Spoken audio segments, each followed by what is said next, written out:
अरे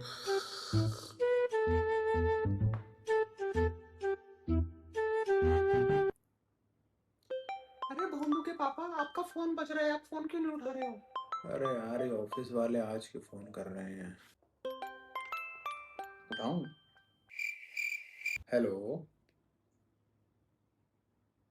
आज सर, आज तो मैं छुट्टी पे था ना। हाँ जी सर। हाँ जी। हाँ जी, मैंने काम किया था उस प्रोजेक्ट पे।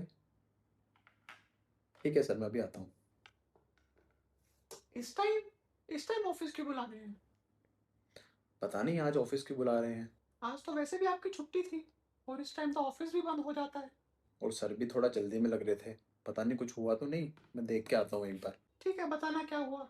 चाय में आकर पीता हूँ। क्यों बुलाया होगा उनको ऑफिस? कहीं कोई दिक्कत तो नहीं आई? कहीं उन्हें नौकरी से तो नहीं निकाल देंगे? फिर हमारा क्या होगा? हम खाना कैसे खाएंगे? भोंदू भोंदू अपनी पढ़ाई पूरी कैसे करेगा? हे भगवान, इतनी टेंशन हो रही है मुझे तो। पता नहीं क्या क्या हो सकता है। भगवान सब ठीक रखना। कुछ नहीं हुआ होगा ऐसा, आप टेंशन मत लो। पता नहीं क्या होगा। आप इतनी ओवर थिंकिंग कर रहे हो, आप आदि मानव हो क्या? आदि मानव? तू मुझे आदि मानव बोलेगा? है? Mummy sorry, mummy sorry sorry mummy. ये छोड़ रही हूँ मैं। काम भी करने का मन नहीं कर रहा, इतनी टेंशन हो गई मुझे तो। क्या क्यों बोला आदि मानव मुझे? अरे धीरेन भैया ने बोला था कि आदि मानव ज्यादा सोचते हैं। अरे वो मैं बताता हूँ आपको, अपना फोन मैं वीडियो दिखाता हूँ आपको धीरेन भैया की। वीडियो दिखा, इसमें क्या है?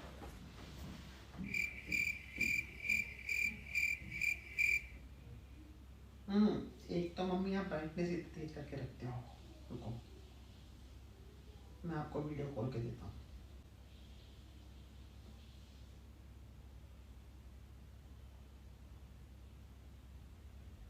ये देखो, ये वाली वीडियो देखो, हम ओवर थिंकिंग क्यों करते हैं उस पर। हेलो एवरीवन, मैं हूं धीरेन्द्र शर्मा, आपका लाइफ कोच। और आज हम बात करेंगे कि हम लोग ओवर थिंकिंग क्यों करते हैं, अपने दिमाग को इतना परेशान क्यों करते हैं। तो चलो देखते हैं। हजारों साल पहले जब हम लोग जानवरों के बीच रहा करते थे जंगल में, और हमारे पास ये बड़े बड़े घर नहीं थे रहने को, तब ना हम उड़ सकते थे, ना ही हम तेज दौड़ सकते थे, और ना ही ज्यादा देर तक पानी में रह सकते थे। तो वहां से दिक्कत क्या होती थी, हमारे सर्वाइवल में बड़ी डिफिकल्टीज आती थी। बट एक चीज जो हमारे पास थी, जो हमें पूरे जानवर समाज से अलग बनाती है, वो हमारी सोचने की क्षमता। उसी सोचने की क्षमता की वजह से हम लोग आज तक जीवित हैं। तो पहले क्या होता था, हमारी सोचने की क्षमता कहाँ इस्तेमाल होती थी? सिर्फ और सिर्फ सर्वाइवल के लिए, कि हम इस बड़े जानवर से कैसे बच सकते हैं, या हम आज रात में क्या खाएंगे। तो उसके लिए धीरे धीरे हमने सोल्यूशंस निकालना शुरू किए। सबसे पहले हमने क्या किया, बुरे से बुरा सिनेरियो सोचा कि क्या हो सकता है। उसके बाद हमने उसके हल निकालना शुरू किए, only because of thinking ability, सोचने की क्षमता से।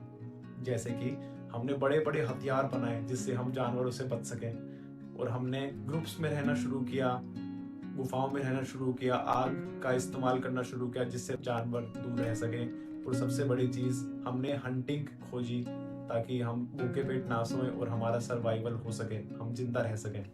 धीरे धीरे क्या हुआ, हम लोग अपनी प्रॉब्लम सॉल्व करते गए, और हम लोग सिविलाइजेशन तक पहुंचे जहां हमारे पास घर है रहने को, और हम अभी जंगल में नहीं रहते।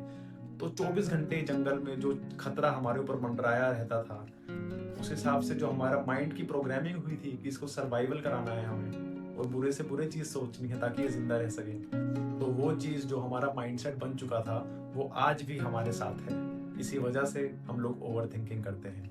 अच्छा, तो हम इसलिए ज्यादा सोचते हैं? कोई भी सिचुएशन में हम फंसे हो, हम उसका बुरे से बुरा सोचने लग जाते हैं, क्योंकि यही हमारे माइंड की प्रोग्रामिंग हुई है। तो ओवर थिंकिंग हम कई रीजन हो सकते हैं जिसकी वजह से करते हैं, बट मैं उसको मेनली दो पार्ट में डिवाइड करता हूँ। एक तो पास्ट कोई इंसिडेंट हुआ हो जिसके बारे में हम आज सोचते रहते हैं, और अलग अलग सिनेरियोज बनाते हैं कि मुझे ये करना चाहिए था, वो करना चाहिए था। और दूसरा, हम फ्यूचर के बारे में सोचते हैं, क्योंकि फ्यूचर होता है अनसर्टेन, हमें फ्यूचर के बारे में नहीं पता होता क्या होने वाला है, और ये चीज़ हमें हेल्पलेस बनाती है काफ़ी। और हमारा दिमाग, उसको हेल्पलेस होना बिल्कुल पसंद नहीं है। वो चाहता है कि उसे हर चीज़ के बारे में पता हो, पास्ट एक्सपीरियंस और फ्यूचर अनसर्टेनिटी, ये 2 पॉइंट्स जो हैं, इनका एक एग्जांपल दूं आपको तो मेरा एक फ्रेंड है जिसकी 3-4 महीने पहले कोई मीटिंग थी, उसमें उसने कोई गलती कर दी और डेटा क्लाइंट को गलत प्रेजेंट हुआ, जिस वजह से उसको अपने बॉस से बहुत डांट सुननी पड़ी और उसको ये तक कहा गया कि अगली बार ये गलती हुई तो तेरे को जॉब से निकाल दिया जाएगा। तो ये चीज़ से वो परेशान होता था, बार बार 3-4 महीने हो चुके थे, फिर भी उसी बात को सोचता रहता था। तो ये पास्ट एक्सपीरियंस हुआ, उसके बारे में वो ओवरथिंक करता रहता है। और फिर उसके बॉस ने जो बात बोली थी कि अगर दोबारा ये गलती हुई तो तेरे को जॉब से निकाल देंगे, ये हुई फ्यूचर से रिलेटेड बात। और इस बात से भी वो परेशान था कि यार फ्यूचर में ये वाली गलती हो गई तो मैं क्या करूँगा, कहाँ से जॉब ढूंढूंगा दूसरी, ये सब चीज़ें उसके दिमाग में चल रही थी।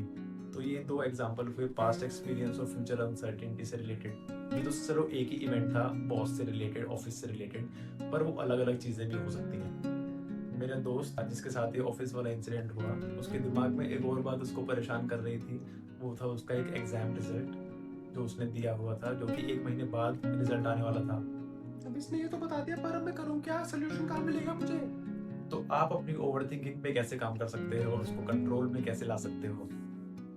अच्छा, इसने आगे बता दिया बेटा। सबसे पहला उसका स्टेप होगा कि आपको आइडेंटिफाई करना है आपके ओवरथिंकिंग में थॉट्स क्या क्या आ रहे हैं, फर्स्ट। सेकंड, आपको देखना पड़ेगा उनमें से actionable item, non actionable item कौन से हैं। फिर जो एक्शनेबल आइटम्स हैं उन पे हमें एक्शन लेना है, जो नॉन एक्शनेबल आइटम है उस पे हमें ब्रह्मास्त्र टेक्निक अप्लाई करके उसको भूल जाना है। अब ये थॉट्स पता कैसे लगाएं, उसके लिए डंपिंग शीट टेक्निक आपको इस्तेमाल करनी चाहिए। पर ये डंपिंग शीट और ब्रह्मास्त्र टेक्निक है क्या, इसको जानने के लिए डिस्क्रिप्शन पे मैंने लिंक दिया है वीडियो का, उसमें पूरा ओवर थिंकिंग को रोकने के तरीके बताए गए हैं जिसको आप अपनी लाइफ में इम्प्लीमेंट कर सकते हो और ओवर थिंकिंग की प्रॉब्लम को हमेशा हमेशा के लिए ख़त्म कर सकते हो। तो मेरे दोस्त ने इस चीज़ को कैसे अप्लाई किया, उसने पहले देखा कि उसके थॉट्स क्या क्या आ रहे हैं। एक तो बॉस से जो डांट पड़ी थी वो वाला थॉट, दूसरा थॉट आ रहा था एग्जाम से रिलेटेड। तो उसने आइडेंटिफाई किया कि एक्शनेबल और नॉन एक्शनेबल आइटम कौन से हैं। तो बॉस से जो डांट पड़ी थी जिस वजह से उसको अनसर्टेनिटी दिमाग में थी कि बॉस निकालना दे मुझे जॉब से